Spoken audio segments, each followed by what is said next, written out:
बहुत ही धन्यवाद करते हैं परमेश्वर। इस समय आपको महिमा देते हुए राजा हम आपके चरणों के पास आते हैं।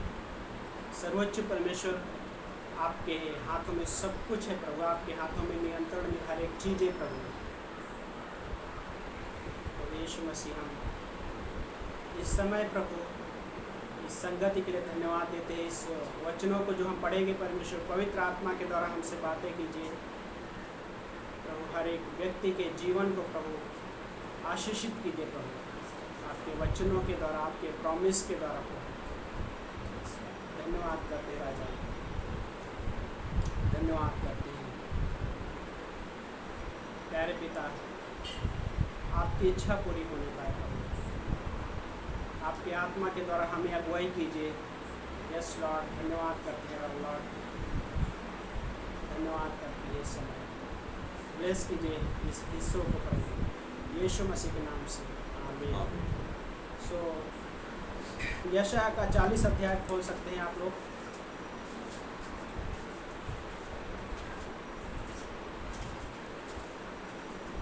यशायाह का 40 अध्याय और वचन नंबर 8 से पढ़ते हैं।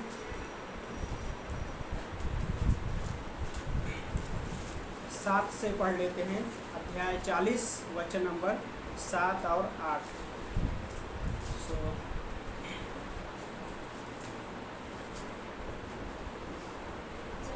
यशायाह का 40 अध्याय वचन नंबर 7 और 8।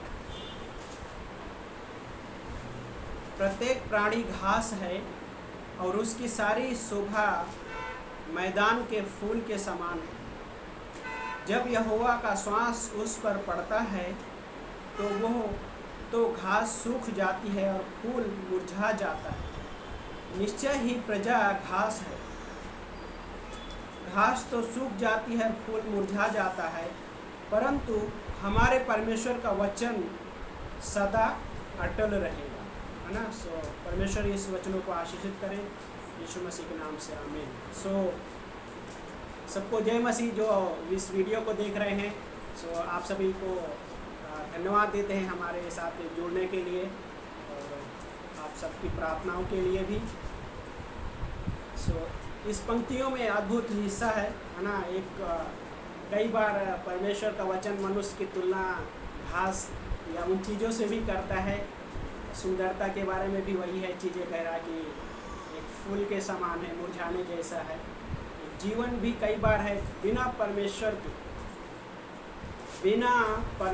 के मनुष्य का जो जीवन है एक घास फूस के समान है और उसकी सुंदरता एक फूलों की तरह है। दिखने के लिए थोड़े समय के लिए दिख सकता है अच्छा सा, लेकिन उसके बाद क्या है कंडीशन, वो मुरझा जाता है ना। सो इस हिस्से को सोचिए। एक सवाल है, क्या आपके लाइफ में कभी ऐसा तूफान आया है? तूफान, स्टॉर्म इंग्लिश में बोलते हैं, है ना।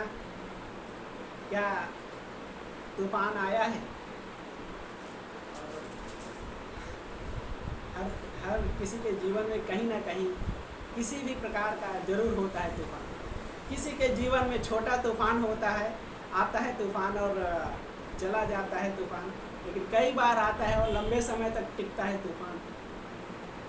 तो उस वक्त सोच ये होती है कि ये तूफान का फाइनली क्या हल है, कब ये तूफान दूर होगा, है ना। और आज भी लाइक ये समय जो चल रहा है ऐसा ही लग रहा है कि पूरे दुनिया में ये स्टॉर्म के जैसा, एक महामारी स्टॉर्म के जैसा है कि, है ना, तूफान की तरह है। और कब ये तूफान पूरी तरह शांत हो जाएगा, है ना, सवाल है। सो लेकिन इस वचन में परमेश्वर का अद्भुत वचन एक अद्भुत तरीके का श्योरिटी देता है हमारे लिए। गॉड मतलब वचन क्या बोलता है कि घास तो सूख जाती और फूल मुरझा जाते, परंतु हमारे परमेश्वर का वचन सदा अटल रहे, स्थिर।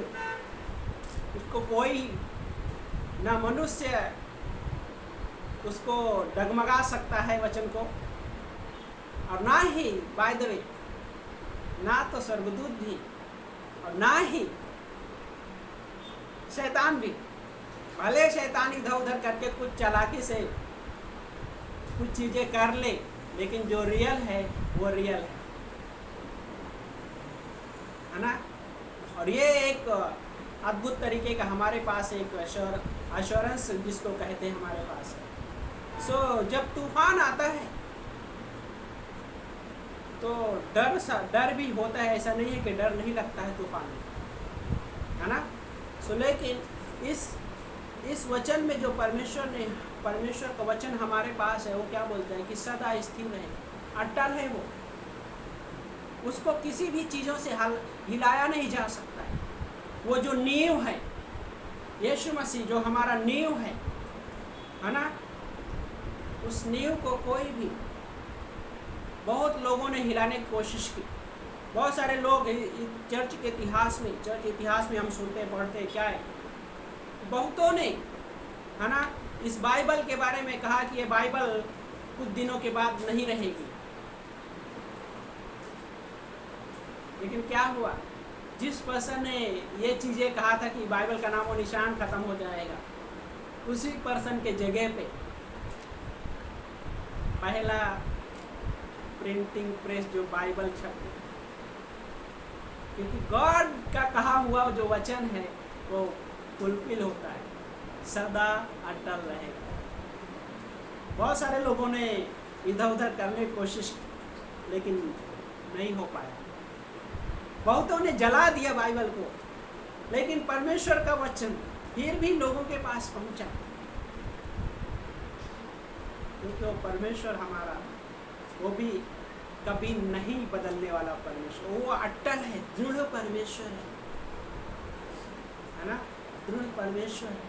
वो हमारा शरण स्थान और मजबूत दृढ़गढ़ है। वो कि जब तूफान आता है तो उस तूफान में शरण लेने की आवश्यकता होती है, शरण की जरूरत होती है कि कहाँ पे मैं छुप सकूं, जहाँ पे मैं सुरक्षित रह सकूं, है ना। हर कोई व्यक्ति ढूंढता है। सो उसके लिए, हमारे लिए जब तूफान आता है तो उसके लिए कुछ चीज़ें ज़रूरत होती है, और हम इसको लंगर कहते हैं, एंकर, है ना। जो समुद्र में जहाज होते हैं, बड़े बड़े शिप होते हैं, वो भी लंगर का इस्तेमाल करते हैं, एंकर का इस्तेमाल करते हैं। उनको पता है कभी भी तूफान आ जाएगा, है ना, और होता भी है। सो लेकिन वो एंकर का इस्तेमाल करते हैं। सो परमेश्वर ने हमारे लिए एक एंकर दिया है, क्या, लंगर दिया है परमेश्वर ने।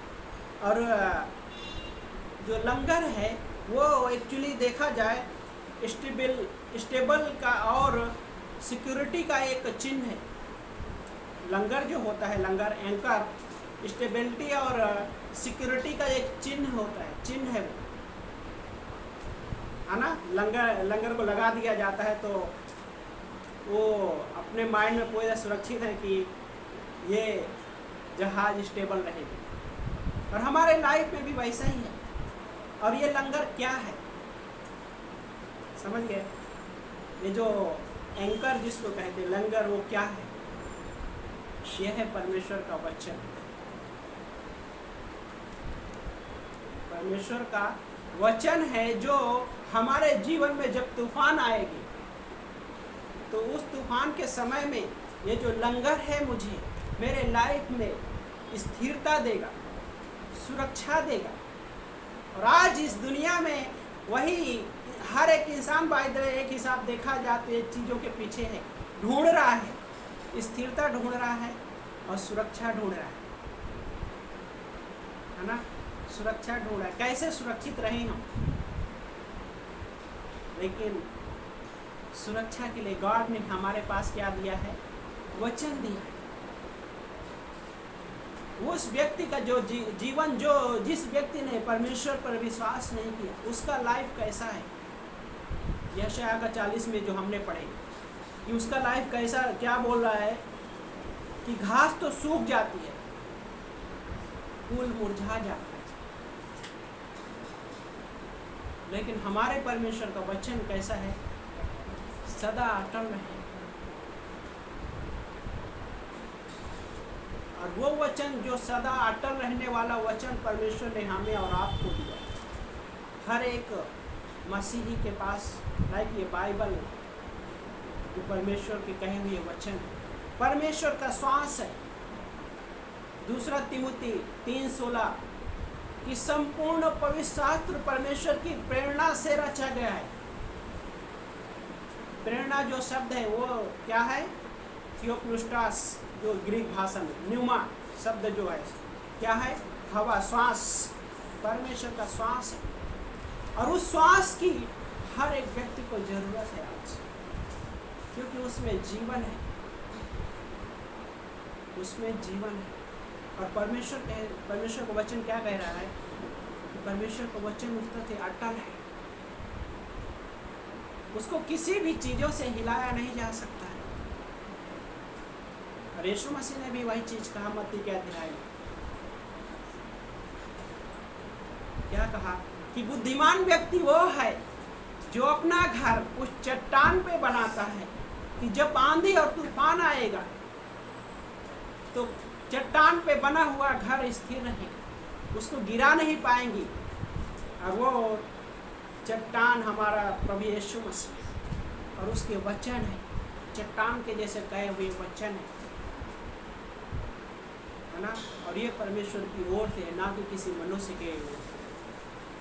और इसमें एक एश्योरेंस है कि जो कहने वाला है, जो ये वचन कहने वाला, जो बोलने वाला है, वो परमेश्वर अनंत का परमेश्वर है और स्वयं एक चट्टान है, उसको भी हिलाया नहीं जा सकता। जब इस दुनिया में प्रभु यीशु मसीह थे तो लोग यीशु मसीह की ठट्ठा उड़ा रहे थे, मजाक उड़ा रहे थे। क्रूस पे जाने से पहले भी मजाक उड़ा रहे थे, जब क्रूस पे थे तो भी मजाक उड़ा रहे थे। ऐसा लग रहा था, है ना, एक इंसानी सोच से अगर सोचा जाए तो क्या लग रहा था? यीशु मसीह का लाइफ को हिला दिया लोगों ने। नहीं, किसी ने ही नहीं हिला पाया। पिलातुस ने यीशु मसीह से कहा, सच क्या है? What is the truth? और पिलातुस बाद में कहते, क्या तुझे पता नहीं? मेरे पास अथॉरिटी है, मेरे पास अधिकार है कि मैं तुझे क्रूस पे भी चढ़ा सकता हूँ, तुझे बचा भी सकता हूँ। थोड़ी देर के लिए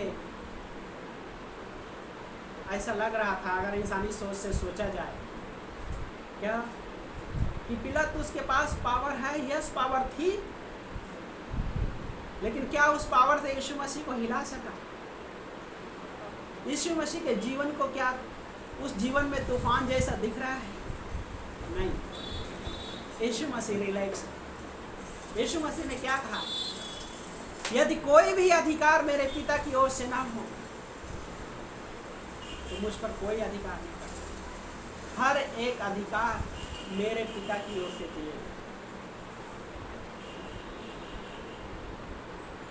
यीशु मसीह के जीवन में कोई तूफान नहीं उस तरीके से लाइक उसको हिला नहीं सका कोई भी तूफान, लेकिन यीशु मसीह स्वयं उस तूफान को शांत है ना। सो कई बार है ना, ये सवाल हर एक मनुष्य के पास आता है, ये तूफान जो है कब तक रहेगा? ह्यूमन सोच के अनुसार जब सोचा जाता है। लेकिन परमेश्वर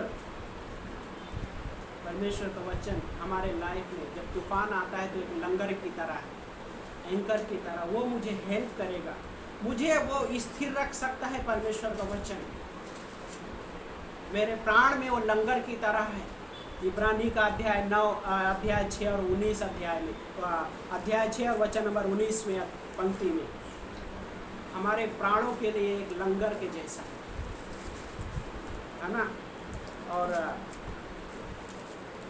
ये जो तूफान है बहुत लोगों के जीवन, बात है इस पूरे वर्ल्ड में देखा जाए तो हर किसी के जीवन में तूफान है।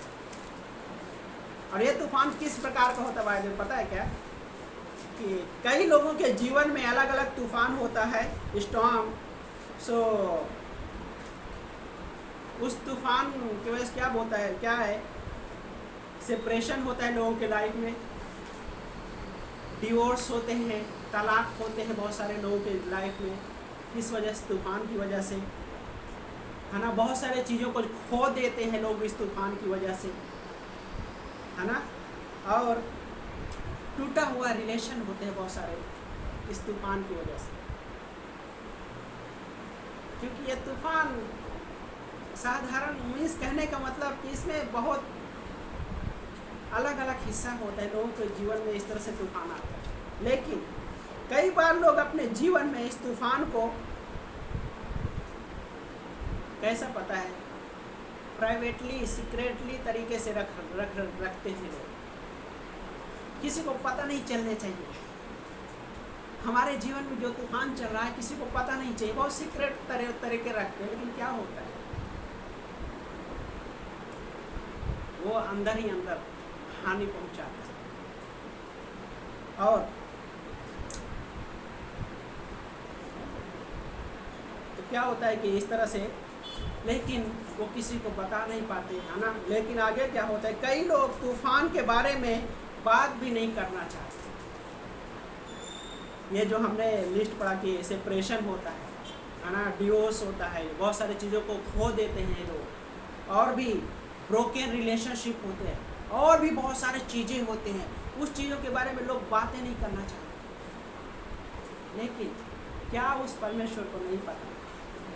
सवाल ये है, क्या उस परमेश्वर को नहीं पता जो परमेश्वर ने कहा है कि मेरा जो वचन है सर्वदा स्थिर रहने वाला अटल है, उसको पता है हर एक चीज़। कई बार लोगों के जीवन में स्टॉर्म क्या होता है, थोड़े समय के लिए होता है, और कई बार जो तूफान है स्टॉर्म लंबे समय के लिए होता है। नेक्स्ट ये होता है कि ये जो स्टॉर्म, जो तूफान है, आते कहाँ से, तूफान आते कहाँ से, इसका जो मुख्य सोर्स क्या है, कौन है सोर्स, अलग अलग हिस्सा है।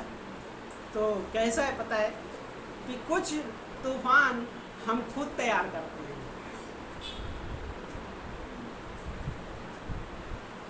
है समझ में आ रहा है कुछ चीजें, कई बार तूफान हम खुद तैयार करते हैं। प्रेरितों का अध्याय 5 में हनन्याह सफीरा नाम के हस्बैंड वाइफ, उन्होंने देखा कि उस समय क्या हो रहा था, जो सारे शिष्य थे प्रभु यीशु मसीह के, है ना, वो सारे शिष्य क्या कर रहे थे, संगति कर रहे थे, वो रोटी तोड़ते हुए, है ना, एक दूसरे के साथ हर दिन मिलना जुलना होता था, संगति होती थी। और उस समय क्या था कि बहुतों ने जो अपना जो हिस्सा बेचकर, है ना, मतलब क्या कहा जाए, प्रॉपर्टी कहा जाए, और भी अलग अलग प्रकार की चीज़ें कही जा सकती हैं, वो चीज़ें बेचकर शिष्यों के चरणों में रख देते थे, ये प्रभु के लिए इस्तेमाल किया जाए। उस समय में हनन्याह सफीरा जो प्रेरितों का अध्याय 5 में है, तो उन्होंने, उनके हृदय में भी आया कि चलो हम भी कुछ चीज़ें ऐसे ही करते हैं। और उन्होंने क्या किया पता है, बाइबल कहता है कि उन्होंने अपनी ज़मीन बेच दी, और ज़मीन बेचने के बाद उसमें से कुछ हिस्सा रख लिया और बाकी शिष्यों के चरणों के पास रख दिया और शिष्यों के पास लेकर आए। लेकिन क्या हो गया पता है, पतरस ने उनसे पूछा, पढ़ते हो पंक्ति, बहुत बहुत मज़ेदार पंक्ति है, लाइक मज़ेदार कहने को बहुत ब्यूटीफुल पंक्ति है, कहानी बहुत अद्भुत कहानी है वो, प्रेरितों का अध्याय 5 में, है ना। अध्याय 5 में पहली पंक्ति से पढ़ता हूँ मैं। परंतु हनन्याह नाम एक व्यक्ति ने और उसकी पत्नी सफीरा ने कुछ भूमि बेचकर उसके मूल्य में से कुछ अपने लिए रख छोड़ा। उसकी पत्नी को भी इसकी पूर्ण जानकारी थी। तब उसका कुछ भाग लाकर हनन्याह ने प्रेरितों के चरणों के पास रख दिया।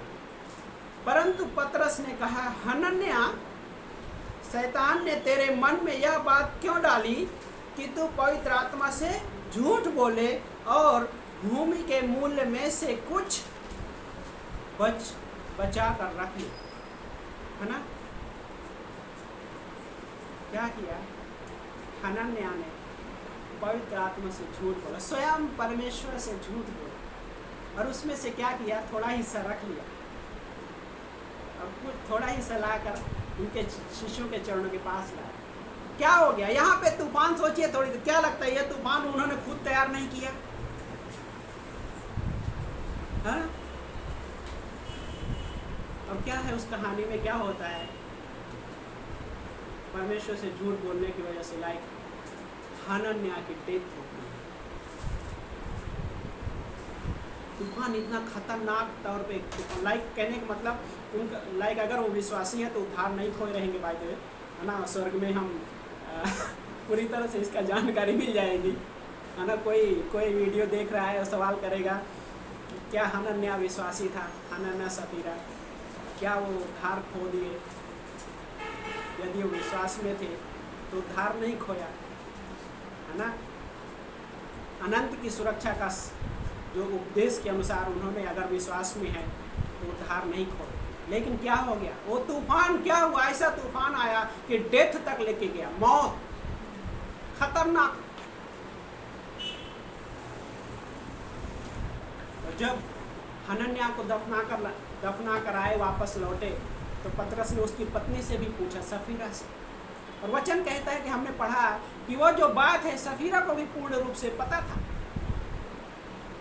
सफीरा को भी पूरी तरह से पता था उस हिस्से के बारे में कि जो कुछ पैसा रख लिया था और कुछ जो बचा हुआ था शिष्यों के चरण के पास रख लिया। तो उस कहानी के बाद क्या हुआ कि जब दफना कर आए तो पतरस ने पूछा, क्या ऐसा ही, क्या तेरे मन में अभी भी कुछ हिस्सा है? पतरस ने कहा, सच पर पूरी तरह से है ना, परमेश्वर के सामने सच बोल। यदि कुछ ऐसा है तो परमेश्वर से मत छुपा। सफीरा ने क्या बोला? सफीरा ने भी सेम वैसे ही बोला जैसे हनन्याह। और पतरस ने कहा, ये अभी भी समय है, हमारे पैर अभी जस्ट यहाँ पहुँचे हो सकता है ना। ये अभी दफना किया है, अगर तूने सही तरीके से नहीं वो किया तो सेम कंडीशन तेरा भी वही हाल होगा।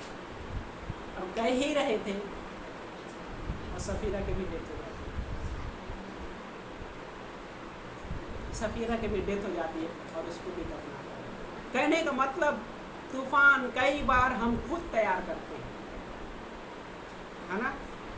कई बार ऐसा होता है कि स्टॉर्म जो है हम अपने खुद तैयार कर लेते हैं। परमेश्वर किसी की परीक्षा नहीं करता, लेकिन लालसा में पड़कर कई बार हम खुद उसका शिकार बन जाते हैं। कई बार हम शिकार बन जाते हैं। लेकिन आगे हाँ, कुछ लोग क्या होता है, कुछ लोगों के जीवन में जो तूफान है, कोई और पर्सन वो जरिया बनता है तूफान के लिए। समझे ना? मतलब कोई थर्ड पर्सन उनके जीवन में तूफान का कारण बनता है। दूसरा पॉइंट। तीसरा पॉइंट में शैतान भी, शैतान तूफान लेकर आता है कई बार लोगों के जीवन में। यीशु मसीह ने कहा यूहन्ना का अध्याय 10 और वचन नंबर 10 में क्या कहा कि चोर चोरी करने आता है, घात हत्या नाश करने आता है, परंतु मैं इसलिए आया कि वे जीवन पाएं और बहुतायत का जीवन पाएं। चोर किस लिए आया? घात हत्या नाश करने के लिए। तो शैतान तूफान लेकर आता है कई बार लोगों के जीवन में नाश करने। अय्यूब के लाइफ में बाय द वे पूरा है ना, परमेश्वर ने उसको परमिशन दिया था। बाय द देखा जाए तो शैतान अय्यूब के लाइफ में तूफान लेकर आया। उसके बच्चे सारे के सारे नाश, डेथ हो गई। जस्ट मूवमेंट में तूफान आया, सब चीज़ें नष्ट हो गई थोड़े समय में, है ना। अय्यूब का स्टोरी यदि आप पढ़ें तो बहुत ही अद्भुत कहानी है। कहानी का मतलब कि रियल है बाय द वे, ऐसा नहीं कि हम सिर्फ एक मनगढ़ंत कहानी जैसा नहीं, है ना। कुछ लोग वीडियो देख रहे होंगे, बोलेंगे मनगढ़ंत कहानी कैसा है। मनगढ़ंत कहानी नहीं, सच्ची कहानी। बाइबल में अय्यूब का एक किताब है, उसके जीवन में शैतान बहुत सारे तूफान लेकर आया, और उस तूफान में क्या हो गया, सारे जानवर लॉस हो गए, सारे बच्चों की मृत्यु हो गई, सारी धन संपत्ति भी लॉस हो गई अय्यूब का, और यहाँ तक कि शारीरिक पूरी तरह से यातना में था, खतरनाक यातना में था, साधारण नहीं था। लेकिन उसके पास परमेश्वर का वचन था, परमेश्वर का वचन था उसके पास। हिला वो भी, उसके लाइफ में भी ऐसा लगा, अपने आप को बोलता था कि काश मैं जन्म होने से पहले मेरी मृत्यु हो जाती, माँ के कोख में आने से पहले ही मर क्यों नहीं गया मैं, बोलते हैं। क्योंकि स्वाभाविक है जब तूफान आता है लोगों के जीवन में, तो ऐसे शब्द आना बहुत स्वाभाविक है। तो शैतान क्या करना चाहता है, नाश करना चाहता है। और अगला पॉइंट नंबर 4 में कि कई बार परमेश्वर की ओर से तूफान आता है, कई बार परमेश्वर की ओर से तूफान आता है, समझे ना, स्टॉर्म परमेश्वर अलाउ करता है कई बार। तो अय्यूब के लाइफ में अलाउ किया परमेश्वर ने शैतान को, जैसे शैतान जो चाहे तो कर सकता है, लेकिन तो उसके प्राण को नहीं छू सकता, है ना, परमेश्वर ने अलाउ किया। और इस कहानी में आते हैं बहुत अद्भुत स्टोरी, यदि आपने एस्तर का किताब पढ़ा है, सॉरी रूत का किताब पढ़ा है, यदि आपने, नयोमी यरूशलेम में, है ना, वहाँ पे जब अकाल पड़ता है तो दूसरे जगह में जाती है, मोआब, है ना। यदि मैं कहानी में सही हूँ, कई बार जगह का थोड़ा इधर उधर हो सकता है, बट कहानी को इस तरह में, उस कहानी में नहीं, मतलब उस हिस्सों में, है ना, समय के अनुसार हम वो नहीं देख पा रहे। लेकिन एक चीज़ है उस कहानी में, ये है कि जब नयोमी उस जगह में होती है तो क्या होता है कि नयोमी का पति की मृत्यु हो जाती है, दोनों बेटों की मृत्यु हो जाती है। और देखा जाए तो बहुत भयानक तूफान के जैसा हो सकता है। लेकिन क्या हुआ कि नयोमी ने अपने दो बहू थी, एक का नाम ओरपा और एक का नाम रुत। नयोमी ने कहा कि बेटियों अपने मायके चली जाओ, तुम्हारे माता पिता तुम्हें फिर से कहीं ब्याह देंगे, क्योंकि अभी तुम्हारा जीवन है जीने के लिए। और उसमें ओरपा गले मिली और चुमी और वो चली गई। लेकिन नयोमी ने कहा, रुत ने कहा मैं नहीं जाऊंगी, जहाँ तू जाएगी वहाँ मैं जाऊंगी, जहाँ तू मरेगी वहाँ मैं मरूंगी, तेरे लोग मेरे लोग होंगे, तेरे परमेश्वर मेरा परमेश्वर। उसने उस परमेश्वर के वचन के अनुसार वो क्या किया कि परमेश्वर का वचन जो अटल है, वो परमेश्वर में लाइफ में अगर ये भी किया तो भी मुझे प्रॉब्लम नहीं है, लेकिन मैं छोड़कर नहीं जाऊंगा। तूफान खतरनाक था, हाँ, नयोमी के लाइफ में तूफान खतरनाक था। तो नयोमी का पति का मृत्यु हो गई, 2 बेटों के मृत्यु हो गई, अभी अकाल भी पड़ा हुआ है, कैसे जीवन का गुजारा हो गया नहीं समझ में आ रहा है। लेकिन उस कहानी में रुत स्टैंड लिया। सवाल ये है कि जब तूफान आता है तो हम कैसे रिएक्ट करते हैं उस तूफान में, समझ गए ना, कि जब तूफान आता है तो हम उस तूफान का सामना कैसे करते हैं। यदि हमारे पास उसके कहे हुए वचन नहीं है, वो अटल वचन नहीं है, तो हमारा भी लाइफ हिल सकता है। लेकिन जब हमारे पास उसके वचन है, कहे हुए वचन है, उसके प्रॉमिस है, तो हम उस प्रॉमिस में खड़े हो सकते हैं। उस नींव पर, उस चट्टान पर हम खड़े हो सकते हैं, जो चट्टान हिलने वाली नहीं है। तूफान कैसा है कि आएगा और निकल जाएगा, वो मूवेबल हो सकता है, लेकिन यीशु मसीह जो हमारी चट्टान है और जो उसका वचन है वो कभी इमूवेबल है, वो क्या बोलते हैं, इमूवेबल है, वो अटल है, उसको हिलाया नहीं जा सकता, है ना। समझ गए ना। हमारा वो परमेश्वर ऐसा मजबूत लाइक सामर्थी परमेश्वर है, ना तो उसके वचन को मुँह किया जा सकता है, ना ही स्वयं परमेश्वर को बदला जा सकता है, क्योंकि वो परमेश्वर कभी बदलता नहीं है। सो जब तूफान आए तो ये सवाल ये आता है कि हम उस तूफान को किस तरीके से, उस तूफान में कैसे हम, हमारा बर्ताव कैसा हो। क्या मैं उस तूफान के द्वारा परमेश्वर को कोसने लग जाता हूँ, या मैं परमेश्वर के पास भाग के जाता हूँ कि परमेश्वर को मैं सामर्थ्य मानता हूँ।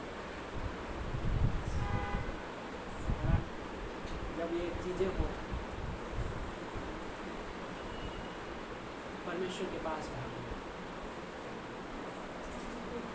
परमेश्वर के वचन को अपने जीवन का आधार बना लो, तो तूफान, जो तूफान है हमारे जीवन में, वो हमारे जीवन को पूरी तरह से नष्ट नहीं कर पाएगा। कई बार तूफान कैसा होता है पता है, कुछ तूफान डिस्ट्रॉय करने के लिए आते हैं, लेकिन कुछ तूफान हमारे लाइफ में डेवलपमेंट के होते हैं, जो हमारे मसीह जीवन को मजबूत बना सकते हैं ना। ऐसे कुछ तूफान क्या होता है, डिस्ट्रॉय करना चाहते हैं, लेकिन कुछ तूफान हमारे लाइफ को मजबूत बनाने के लिए। रुत के लाइफ में ऐसा ही था, रुत के लाइफ को दृढ़ बनाया और उसने आगे बढ़ा। सोचिए, उसी रुत के द्वारा बोअज से शादी होती है, और बोअज से शादी होने के बाद नोमी कहती है, जब कहती है कि तुम अपने मायके चले जाओ, हाँ अभी मेरे कोई बेटे नहीं, मैं किससे शादी करवाऊंगी तुम्हारी। और फिर बोलती है कि अभी मेरा पति भी नहीं है कि मेरे द्वारा जो बच्चा होगा उसके साथ तुम्हारी शादी करवाऊंगा, फिर भी क्या तुम उस समय तक रुक पाओगी उस बच्चे को सयाना होने तक। हाँ, रुत स्टैंड ले, रुत का लाइफ आप खुद तरीके का लाइक स्टोरी में पढ़ते हैं कि उसकी शादी होती है बोअज के द्वारा, जो इंसानी सोच से सोचा जाए तो कठिन लगता है, लेकिन परमेश्वर की सोच के अनुसार वो चीज़ें संभव हुई। और क्या बोलते हैं, उस कहानी के द्वारा बोअज से शादी हुई, और बोअज के द्वारा किसका जन्म हुआ, यिशै, राजा दाऊद के पिता, है ना, यिशै। और फिर यिशै के द्वारा राजा दाऊद, और उस कहानी के द्वारा हम देखते हैं कि कौन, यीशु मसीह है। यीशु मसीह जो हमारा उद्धार करता, और अय्यूब बोलता है उसके बारे में कि मुझे निश्चय है कि मेरा जो छुड़ाने वाला जीवित है। इस तूफान से छुड़ाने वाला जो परमेश्वर मेरा उद्धार करता है, रिडीमर है, वो मेरा रिडीमर जीवित है। मेरे लाइफ में तूफान है, लेकिन मुझे पूरी तरह से निश्चय है कि इस तूफान से वो परमेश्वर मुझे बचाएगा। अय्यूब के कहानी में हम क्या देखते हैं कि परमेश्वर पूरी तरीके से डबल आशीष देता है ना, डबल आशीष देता है। तूफान क्या हो गया, लाइफ ऐसा लग रहा था कि डिस्ट्रॉय कर देगा, लेकिन अय्यूब की लाइफ में डबल ब्लेसिंग लेकर। कई बार तूफान हमारे लाइफ में इस वजह से भी होते हैं, हमें ब्लेसिंग के लिए भी होते हैं, समझ गए ना, ब्लेसिंग के लिए, आत्मिक बढ़ोतरी के लिए भी होते हैं तूफान। सो हमें उस समय बने रहना अच्छा, परमेश्वर के शरण में बने रहना अच्छा, है ना। और सो अगला हिस्सा, लेकिन जब परमेश्वर आपके जीवन में तूफान लेकर आता है तो उसका खास मकसद होता है, समझ गए ना। परमेश्वर की ओर से जब तूफान आता है तो उन तूफानों का खास मकसद होता है, पर्पस होता है, समझ गया ना। और पर्पस ये है कि परमेश्वर आपके जीवन में अटेंशन चाहता है। समझ गए ना, आपके जीवन से परमेश्वर अटेंशन चाहता है कि आप परमेश्वर की ओर बहुत मतलब क्या है, संवेदनशील रहें, आप उसकी ओर डिपेंड रहें उस परमेश्वर पे, है ना। तूफान आता है तो हम भागते हैं छुपने के लिए, है ना। सो परमेश्वर वही चाहता है कि जो मेरे लोग हैं, मेरे लोगों का अटेंशन मेरी ओर रहे। ये पर्पस होता है परमेश्वर। और दूसरा ये है कि वो चाहता है कि हम अपने आप को सरेंडर कर सके उस तूफान में। समझ गया ना। परमेश्वर चाहता है कि जब तूफान परमेश्वर की ओर से जो होता है, उस तूफान का मकसद क्या होता है कि हम परमेश्वर को सरेंडर कर सकें, समर्पण कर सकें, है ना। इस तरीके से होता है। लेकिन क्या उन चीज़ों को हम परमेश्वर के पास सौंप सकें, छोड़ सके, जिन चीज़ों को हम पकड़े हुए होते हैं। बोलते हैं ना कि तूफान आ रहा है फिर भी हम उस चीज़ को छोड़ने के लिए तैयार नहीं होते, रेडी नहीं होते हैं। होता है कि नहीं। लाइफ में जो बहुत सारे हिस्से होते हैं, उन चीज़ों को छोड़ने के लिए रेडी नहीं होते। परमेश्वर क्या चाहता है उस समय, वो तूफान इसलिए होता है ताकि हम उन चीज़ों को परमेश्वर के हाथ में सौंप सकें। और अगला ये है कि वो उस तूफान का मकसद ये होता है कि परमेश्वर चाहता है कि हम उसके स्वरूप में बढ़ते जाएं। रोमियो का अध्याय 12 और वचन नंबर 1 को क्या कहता है?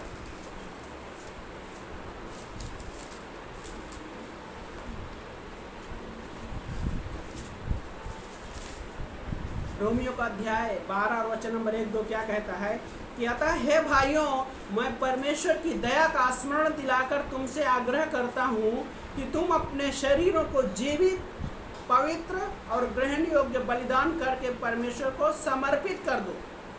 यही तुम्हारी आत्मिक आराधना है।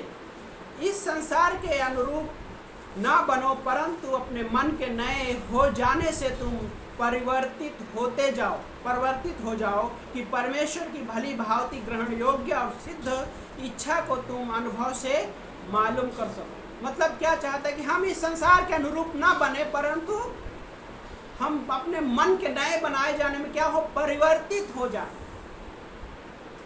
समझ गए ना। परमेश्वर इसलिए बहुत सारे तूफान हमारे लाइफ में लेकर आते हैं। मसीह जीवन में कई तूफान इस वजह से भी होते हैं। क्या परमेश्वर चाहता है कि हमारा जो जीवन उसमें क्या परिवर्तित होता जाए, है ना। और आगे क्या बोलता है कि परमेश्वर का जो अल्टीमेट गोल होता है, यह होता है कि उसके पुत्र के स्वरूप में हम बदलते जाए। समझ गए ना। सोनार गोल्ड को क्या करता है पता है? तब तक वो आग से क्या बोलते हैं तपाता है, आग से ये करता है, जब तक वो स्वयं की तस्वीर नहीं देख लेता है ना। अगर कोई सोनार के बारे में जो माहिर हो तो वीडियो में भी जो लोग देख रहे हैं, यदि आपको पता हो कि सोनार क्या करता है, जब तक आग में तपाते रहता सोना को, वो अपना तस्वीर देखना चाहता है। तो कई बार हमारे लाइफ में तूफान जो होते हैं, स्टॉर्म, इसलिए भी होता है कि हमारा जो परमेश्वर यीशु मसीह के इमेज में हम बदलते जाए, अंश करके हम बदलते जाए, थोड़ा थोड़ा करके, है ना। कई बार परमेश्वर एक समय होता है, अलाउ करता है, तूफान चलता है, आता है जीवन में, ऐसा लगता है कि सब कुछ हिल गया, लेकिन वो क्या हो, इसलिए होता है कि हम उसके पुत्र के इमेज में बदलते जा रहे हैं, है ना। फिर शांत हो जाता है, कुछ अच्छा चलता है, 4-6 महीने के बाद फिर से कुछ चीज़ें हिल जाता है ना। और फिर से लगता है ये तूफान फिर से आ गया, लेकिन फिर परमेश्वर क्या करता है, फिर से थोड़ा अलग सा, है ना, परमेश्वर के इमेज में हमको बना दे, फिर ख़त्म होता है, फिर से कुछ दिन के बाद फिर होता है। और उस समय ये होता है परमेश्वर क्या बार बार ये चीज़ें कर रहे हैं, कंप्लेन होता है परमेश्वर से, परमेश्वर क्या मैं ही हूँ? क्या परमेश्वर मैं ही हूँ? इतना बड़ा तूफान लाने के बार बार तूफान लेकर आ रहे हो। परमेश्वर बोलता है मैं अपने पुत्र के स्वरूप में तुम्हें बना रहा हूँ। मैं अपने पुत्र के स्वरूप में तुम्हें बना रहा हूँ। हमें बने है ना। और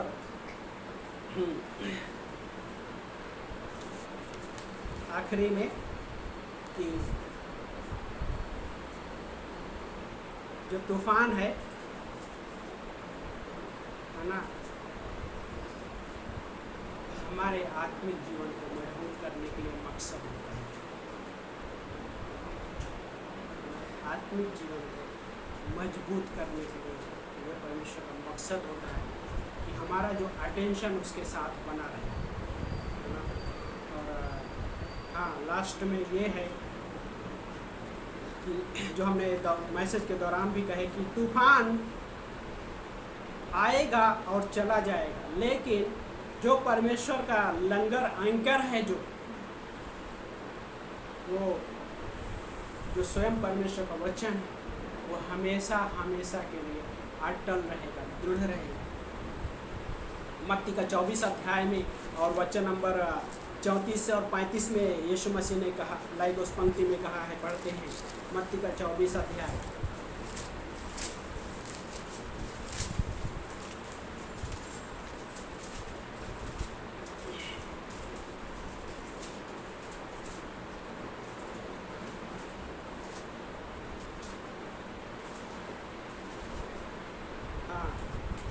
वचन नंबर 34-35 में इस तरह से लिखा है कि मैं तुमसे सच कहता हूँ कि जब तक ये सब बातें पूरी ना हो जाएं, इस पीढ़ी का अंत ना होगा। आकाश और पृथ्वी टल जाएंगे, परंतु मेरे वचन कभी न टलेंगे। हाँ, मेरे वचन कभी न टलेंगे। क्या बोल रहे? आकाश पृथ्वी टल जाएंगे, लेकिन परमेश्वर का कहा हुआ वचन कभी नहीं टलेगा। मत्ती का 5:18 में प्रभु यीशु मसीह ने कहा, 5:18 में इस तरह से कहते, हाँ 5 वचन नंबर 18 में, हाँ 17 से पढ़ता हूँ भाई। 17 में बोलते हैं 5:17, यह न समझो कि मैं व्यवस्था या नबियों की पुस्तकों को नष्ट करने आया हूँ। नष्ट नहीं, परंतु पूर्ण करने आया हूँ। क्योंकि मैं तुमसे सच कहता हूँ कि जब तक आकाश और पृथ्वी टल ना जाए, व्यवस्था में से एक मात्रा या बिंदु भी, जब तक कि सब कुछ पूरा ना हो जाए, नहीं टलेगा। है ना। ये परमेश्वर की ओर से प्रॉमिस है। और परमेश्वर ने आपसे और हमारे और आप लाइक हमारे साथ जो परमेश्वर ने एक प्रॉमिस किया है, और प्रॉमिस ये है कि जो कोई भी विश्वास करेगा वो नाश नहीं होगा, परंतु अनंत जीवन पाएगा। और वो अनंत जीवन हर एक हर एक उस व्यक्ति के लिए यीशु मसीह ने कहा कि जो कोई उसके नाम में विश्वास करता है। क्योंकि यीशु मसीह जब इस दुनिया में आए, यीशु मसीह ने ऐसे बहुत सारे चमत्कार किए, मरे हुओं में से जीवितों को जीवित किया, मरे हुओं में से लोगों को, अंधों को आंखें दिया, लंगड़ों को चंगाई दिया। और यीशु मसीह लाइक क्रूस पे चढ़ाएगा और तीसरे दिन लाइक कब्र में दफनाएगा और तीसरे दिन जी उठे। और परमेश्वर ने हमसे वो प्रॉमिस किया है कि हम नाश नहीं, अनंत जीवन तुम्हारा उसने प्रॉमिस किया। मेरा वचन कभी नहीं टलेगा। और हमारे पास जब तूफान आए हमारे जीवन में, तो परमेश्वर के वचन को याद करना है और उस प्रॉमिस को याद करना है जो परमेश्वर ने हमारे से प्रॉमिस किया। तब हमारा जीवन स्थिर रहे, उसके कहे हुए वचन के द्वारा और उसके किए हुए प्रॉमिस के द्वारा, है ना। आमीन। आइए प्रार्थना करते हैं।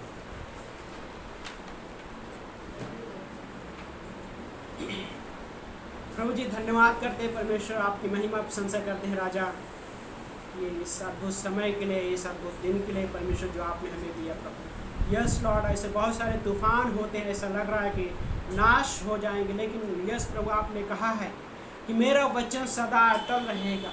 और आप अपने उस वचन के द्वारा प्रभु यीशु मसीह हमारे जीवन को संभालते हैं परमेश्वर। और प्रभु यीशु मसीह आप उन प्रॉमिस के द्वारा प्रभु यीशु मसीह ने आप हमें संभालते हैं परमेश्वर। और प्रभु यीशु मसीह हम इस वक्त मानते हैं प्रभु कि जो ऐसा लग रहा है इस समय, जो ऐसा तूफान के जैसा लग रहा है प्रभु, ये जो महामारी, जो कोरोना वायरस का हिस्सा, ऐसा लग रहा है कि तूफान के जैसे, ये तूफान कब शांत होगा ऐसा लग रहा है। लेकिन प्रभु यीशु मसीह आप अपने वचन के द्वारा प्रभु आप हमें संभाले हुए हैं, धन्यवाद करते हैं। और आगे भी प्रभु हमें हेल्प कीजिए प्रभु कि हम उन कहे हुए जो आपने हमसे प्रॉमिस किए हैं परमेश्वर, उन प्रॉमिस को हम याद करते हुए, याद रखते हुए आगे बढ़ सके परमेश्वर। आपने कहा है कि मैं तुम्हें नष्ट नहीं होने दूंगा। आपने कहा कि आकाश के पक्षियों को देखो, उनमें से हर एक भी पक्षी बिना मेरे मर्जी के बिना नाश नहीं होगा। और आपने ये भी कहा कि तुम्हारे सर के बाल एक एक बाल गिने हुए हैं। यस लॉर्ड, आप क्योंकि आप हमें महत्व देते हैं परमेश्वर हमारे जीवन के लिए तो प्रभु हम आपसे मांगते प्रभु कि हम सबके विश्वास को प्रभु और दृढ़ करना प्रभु, हर एक लोगों के जीवन में प्रभु वो दृढ़ता देना परमेश्वर। जो लोग वीडियो को देख रहे प्रभु, उन्हें भी प्रभु मजबूत करना, दृढ़ करना परमेश्वर। यदि हो सकता है वो आपके नाम में अभी तक वो पूरी तरह से निर्भर नहीं हो पा रहे, तो प्रभु हेल्प करना कि आप पे पूरी तरह से निर्भर हो सके। हाँ प्रभु, ऐसा लग इस समय प्रभु ऐसे ये चीज़ें जो चल रही प्रभु इस दुनिया में, ऐसा लग रहा है कि ये तूफान कब शांत होगा। लेकिन प्रभु यीशु मसीह आपने कहा है कि मैंने संसार को जीत लिया है। यस लॉर्ड, धन्यवाद करते हैं। आपने कहा कि तुम्हारा मन व्याकुल ना हो और ना घबराए, क्योंकि मैंने इस संसार को जीत लिया है। लॉर्ड, धन्यवाद करते हैं। तो प्रभु जी धन्यवाद करते हैं। उस समय यदि आप इस वीडियो में पहली बार सुन रहे हैं, पहली बार देख रहे हैं, या आपने पहले भी सुने यीशु मसीह के बारे में, लेकिन आपने अभी तक उद्धारकर्ता के रूप में नहीं स्वीकारे यीशु मसीह को, अपना जीवन को यीशु मसीह के हाथों में सौंपे नहीं हैं, तो आज ये छोटी सी प्रार्थना के द्वारा आप उद्धारकर्ता के रूप में स्वीकार कर सकते हैं और अपना जीवन यीशु के हाथों में सौंप सकते हैं। आप मेरे पीछे कह सकते हैं, प्रभु यीशु, मैं आपके नाम में विश्वास करता हूँ। प्रभु यीशु, मैं आपको अपना उद्धारकर्ता के रूप में स्वीकारता हूँ और अपने पापों से क्षमा मांगता हूँ। यदि आपने ये छोटी सी प्रार्थना मेरे साथ की है, तो प्रभु यीशु मसीह आपको ये गारंटी देते हैं कि आप पूरी तरीके से सुरक्षित हो। आपका जो जीवन प्रभु यीशु मसीह में छिपा हुआ है। धन्यवाद करते हैं लॉर्ड। यस लॉर्ड, हम मांगते हैं परमेश्वर। हाँ प्रभु, इस उल्वे एरिया में प्रभु ऐसे बहुत सारे लोग होंगे प्रभु, हो सकता है उनके जीवन में ऐसा कोई तूफान हो जो रिलेशन को तोड़ना चाहता है, ऐसा कोई तूफान हो जो उनके जीवन को डिस्ट्रॉय करना चाहता है। लेकिन यीशु मसीह, हम मांगते हैं कि आपका वो प्रेम का जो एक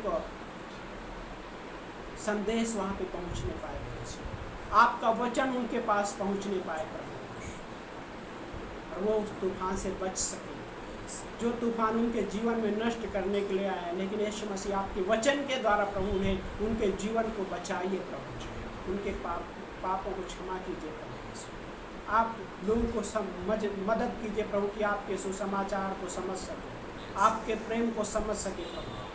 प्रभु यीशु मसीह, आप लोगों से बातें कीजिए इस दुनिया में प्रभु, जो इस महामारी का हिस्सा चल रहा है प्रभु। मांगते प्रभु लोगों को प्रभु चंगाई दीजिए प्रभु। प्रभु हम मांगते परमेश्वर पूरी तरह से जाने पाए प्रभु, ताकि फिर से प्रभु हम सब संगति कर सके प्रभु। हाँ प्रभु हम मांगते प्रभु यीशु मसीह, जो लोग बीमार चल रहे, हो सकता है इस वीडियो को कोई देख रहा हो और हो सकता है कि इस कोरोना का शिकार हो, लेकिन हम मांगते प्रभु यीशु मसीह, हो सकता है वो इस वीडियो को देखते हुए आपको आपके हाथों में अपना जीवन समर्पण करना चाह रहा है इस समय, तो मांगते प्रभु उसके जीवन को प्रभु चंगाई देना परमेश्वर, चंगाई देना परमेश्वर। और भी अलग अलग प्रकार से चंगाई हो सकती है प्रभु, आप चंगाई देना परमेश्वर। यस लॉर्ड, छूना उनके जीवन को प्रभु। धन्यवाद करते हैं लॉर्ड, धन्यवाद करते हैं प्रभु यीशु मसीह के नाम से प्रार्थना को मांगते हैं, आमीन।